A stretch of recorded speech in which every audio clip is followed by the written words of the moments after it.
So you want to learn how to do a press to handstand? Well, in this awesome workout video, I'm going to be showing you a full routine. This is an intermediate routine. We have 2 beginner routines that you can watch on our channel that will link in this video. If you haven't done the beginner routines, make sure you watch those first. For those of you that have been working on that and you're ready to really nail that press to handstand, this is the routine that's going to get you there. This is the breakthrough routine that's going to take you from not being able to do a press to handstand to being able to do one. So let's get into it. I hope you enjoy it. We are the gym that teaches people how to move instead of just exercise, because we believe that health is about performance, not just body image.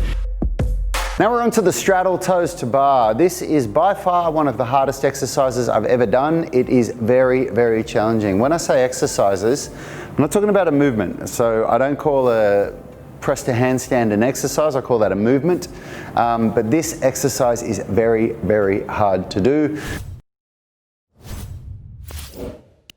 Hey everyone, in case we haven't met, my name is Brad Burmeister. I'm one of the co-founders of Unity Gym and the UMS, the Unified Movement System, where we turn driven people into superhumans. The way we do that is that we've created a program that has a perfect balance between strength and flexibility. If you want to know how we do that, grab one of the free downloads, the flexibility blueprint, the strength blueprint, or the nutrition blueprint. There's a link in the description of this video for all of them. And also join our private Facebook group, the UMS Movement Mastermind. There's a link for that in the description of this video as well. That's where we can coach you for free. You can post videos and ask us questions. We go live daily when we record our podcast, and we have people asking us questions that we answer live on that recording. And it's just the place where we can coach you on a higher level. And of course, if you like this video, consider subscribing to this channel and clicking the notification bell so you get notified when we release awesome content like this every week. So what I'm going to do here is, it's exactly the same as the eccentric straddle toes-to-bar, but now we're going all the way up. So just like in the eccentric straddle toes-to-bar, we're going to push into the bar. We want to pull with our shoulders as little as possible. That doesn't help you with the press to handstand at all. So if you get on here and you pull with your shoulders to help get your toes up, that doesn't transfer to a press to handstand. What you want is to push into the bar with your shoulders, so you're pushing up, and you want to use your abs and hip flexors and quads to help your legs get up to that bar. And it's really, really tough. So the first thing that we're going to do here is we're going to bring our legs out to the side, then we're going to really intensely lift from our abs and our hip flexors to get our legs up, bring them together, and then back down. Okay, let's have a look at it.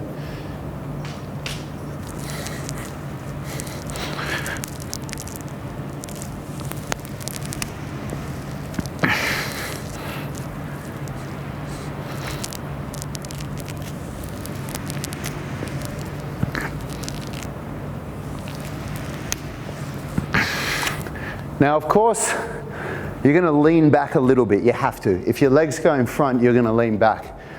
But the goal is not to pull back. So a bad rep looks like this, where I'm really like pulling back, and more of the movement is actually happening from my shoulders than it is from my quads and my abs.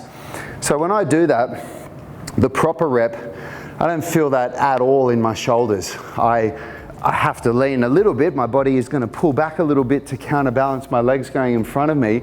But what I'm feeling is, you feel a little bit of glutes when you go to the side, but it's all here. You feel the hip flexors working. So the hardest thing to do, and my first rep wasn't very good at all when I did that, but the way that the nervous system works, you always pick it up after the first or second rep.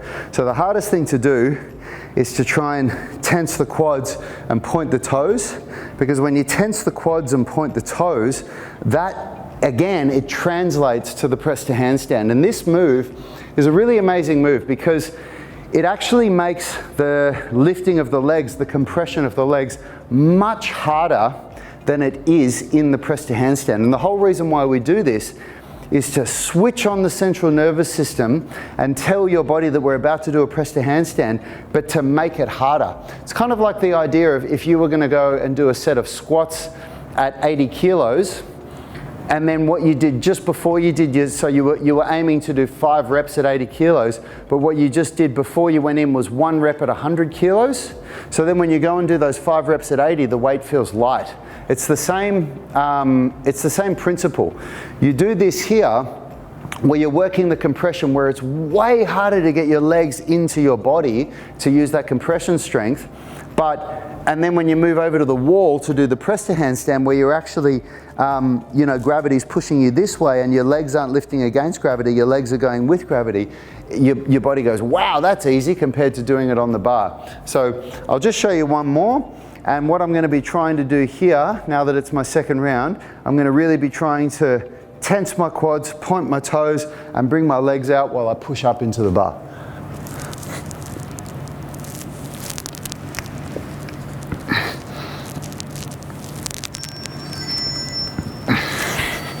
There you go.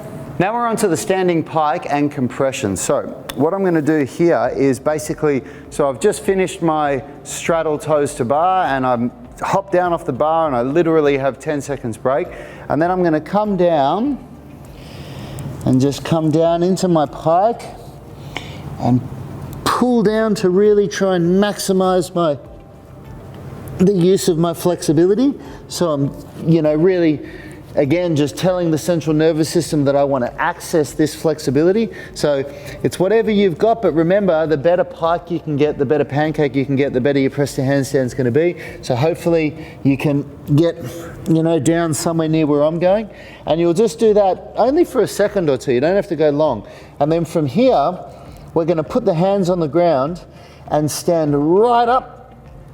And again, just do that once. The whole idea is, both of these exercises, the toes to bar, the straddle toes to bar, and the standing pike and compression, they should not fatigue you at all. They're designed to switch the nervous system on, get you ready for the press to handstand that you're about to do. So what I did just there, that's it. You just come down, stretch, 1 pike, that's it. And then we're going to walk over and do our press to handstand. So I'll show you again. So I'm just going to come down, stretch out, hands on the ground, up, and then that's it. Just to really get myself ready to go over and do this press to handstand. Now we're on to the big one, the feet elevated press to handstand. This is the first time that we're actually going to be doing a press to handstand. And the whole idea with this is that the hardest part of a press to handstand is to stack your hips. So what stacking the hips means, it means that it's the moment where when you go from being weight on the feet to all of the weight comes off onto your hands and your hips roll up on top of the shoulders and hands. So now your hips, shoulders and hands are all stacked over each other like that. So that's the hardest part. So the idea of this, when you elevate the feet, it brings the hips into more of a stacked position, so it allows you to achieve the lift off with far less requirement for strength and flexibility and just the whole thing that is a press to handstand. So when you do this, you do not want that box to ever be above the knee. The knee is the maximum height that that box would go to, and I would like to really see people not go any higher than what I've got there, which is about 2/3 of the way up my shin. Any higher than that and it's just making it way, way, way too easy. So what I'm going to do, I'm going to use the wall still, and the whole reason why you use the wall in this stage of your press to handstand is you don't want reps where you're falling and you're losing your balance. You want your reps to be all about the strength and have balance to not really be the thing that you're concerned about here. So, if you don't have to touch the wall, great, don't do it. But I think that it's a really good idea to you lift off, you let your bum touch the wall, and then you bring your legs up. And then the legs will come down exactly like what we did in phase 2, the eccentric one, and then the legs will come back down onto the box, and then you lift up again, okay? So I'll just demonstrate a couple. I haven't actually done any yet, so I've got to suss out where my box needs to be. What I want, the closer my hands can be to the wall, the better it is. The harder it's going to be, the more challenging, but it's going to deliver a better result. But there's a point of diminishing returns, because if you go too close, then your head and shoulders and bum will hit the wall, and that's no good. So I've done this enough before that I know that for me about there is a good position. So that's, you know, a little bit more than 4 of my fingers, probably 6 of my fingers. Okay, and I'll just move over here so I'm not on that line. Okay, it's a little bit too close. Go back a bit. Let's try that. No, that's too far now. Okay, so from here, I'm going to stand up and I'm going to use my compression strength like you've seen us use. It's still too far.